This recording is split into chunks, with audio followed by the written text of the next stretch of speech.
اس نے کہا سب سے قیمتی ہیرے وہ ہیں جو تیرے سر کے تاج میں لگے ہوئے ہیں، مجھے تیرا تاج چاہیے۔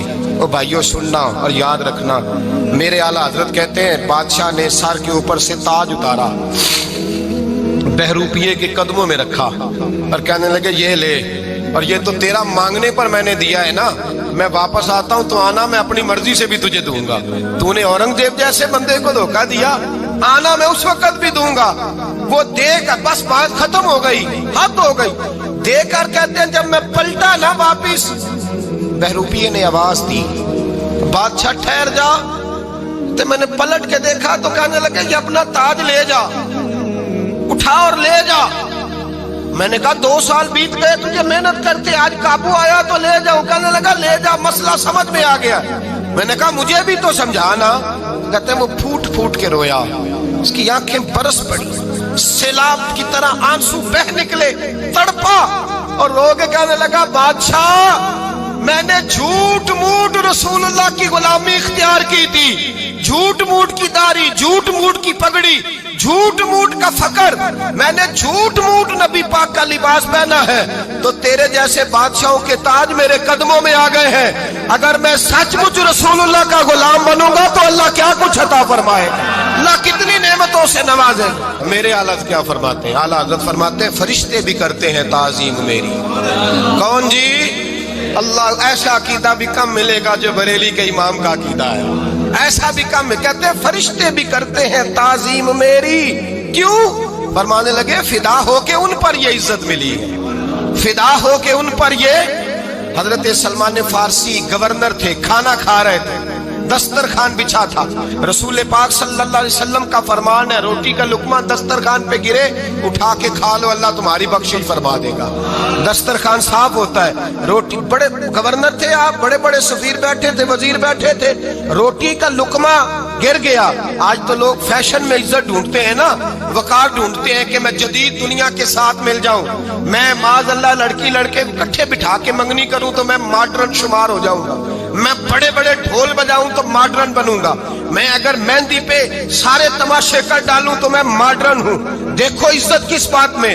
حضرت سلمان فارسی روٹی کھا رہے تھے، سفیر وزیر نہ جانے بڑے بڑے لوگ بیٹھے تھے، کھانا کھاتے کھاتے لقمہ گرا دسترخوان پہ، حضرت سلمان فارسی نے سمیٹا، منہ میں رکھا، پھر انگلی مار کے دسترخوان صاف کیا۔ ایک صحابی کان میں کہنے لگے سلمان کیا کر رہے ہو، کیا کر، آپ گورنر ہے، سوچئے تو صحیح، یہ لوگ کیا کہیں گے دنیا دار کے مسلمانوں کو روٹی نہیں ملتی، اٹھا اٹھا کے کھا رہے۔ کان میں بات کی، کان میں۔ حضرت سلمان فارسی کان میں جواب دے سکتے تھے، کہہ سکتے تھے نہیں ایسے ہی کرنا ہے، انہوں نے کان میں بات کی، لیکن جناب سلمان فارسی اعلیٰ اعلان بولے، کہنے لگے ان 4 5 6 دنیا داروں کے لیے میں اپنے نبی کا طریقہ چھوڑ دوں، اپنے رسول کی سنت چھوڑ دوں؟ یہ 4 5 دنیا دار دنیا کی طرف دیکھ کے میں مصطفیٰ سے منہ موڑ لوں؟ پھر جوش جذبات میں سر سے پگڑی اتار دی، رونے لگے۔ آپ فرمانے لگے میں مدینے کے بازاروں میں کھجوریں اتارتا تھا، نوکریاں کرتا تھا، یہ جو میرے سر پر عزت کے بال ہیں یہ محمد عربی کے اگائے ہوئے ہیں، رسول اللہ کے اگائے ہوئے ہیں۔ اور بھائیو حد ہو گئی۔ حضرت بلال، حضرت بلال، حضرت بلال رضی اللہ تعالیٰ، حضرت بلال آئے جناب عمر سے ملنے، کیسے وہ کسرا بھی آئے تو عمر خاطر میں نہ لائے، پر بلال حبشی دروازے پہ داخل ہوئے تو فاروق اعظم نے کرسی چھوڑ دی، ہاتھ باندھ کے کونے میں کھڑے ہو گئے۔ کالا رنگ ہے، نام بھی لکھنا نہیں جانتے، زمانے میں تعارف کوئی نہیں۔ حضرت عمر نے ہاتھ باندھا ہے، لوگ کہنے لگے عمر تو کیسے ہو، کسرا سے نہیں ڈرتا، یہ کون آ رہا ہے جس کے لیے تیرا اتنا استقبال ہے؟ حضرت عمر کہنے لگے چپ کر جاؤ، اس کی بات نہ کرنا، اسے آنے دو، اسے آنے دو، اس کی بات نہ چھیڑنا۔ حضرت سیدنا بلال آئے، کہنے لگے امیر المومنین کیا کر رہے ہو؟ فرمایا نہیں چپ کر یار، بازو پکڑا، اپنی کرسی پہ بٹھایا۔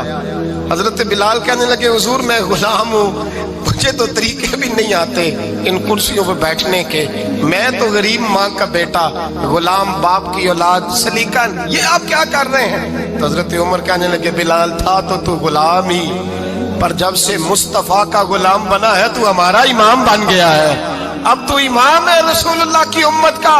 فرمایا وہ مجھے دن یاد ہے جب مکہ فتح ہوا تھا، بت ٹوٹ گئے تھے، بڑے بڑے سردار تھے، اور میرے نبی نے فرمایا بلال سے کہو کعبے کی چھت پہ چڑھ کے اذان دے۔ تو لوگوں نے کہا حضور یہ سارے جل گئے ہیں، کسی اور کی ڈیوٹی لگا دیں۔ حضور نے فرمایا چپ کرو، بدر میں مار کھا کے اذان پڑے تو بلال، احد میں پتھر برسے اذان پڑے تو بلال، تپتے صحراؤں میں پڑے تو بلال، ہر جگہ مار کھائے تو بلال۔ اور آج اگر اللہ نے عزت دی ہے تو میں لوگوں کو دیکھ کے بلال کو عزت نہ دوں؟ میں بتانا چاہتا ہوں کہ رسول اللہ کی غلامی میں عزت ہے۔ فرمایا کوئی اوپر نہیں چڑھے گا، ابو بکر بھی نیچے، عمر بھی نیچے، عثمان و علی، طلحہ اور زبیر بھی نیچے۔ آج یہ حبشی غلام کعبے کی چھت پہ چڑھے گا اور میں دنیا کو بتاؤں گا کہ اصل عزت اسی کے پاس ہوتی ہے جو رسول اللہ کا غلام ہوا کرتا ہے۔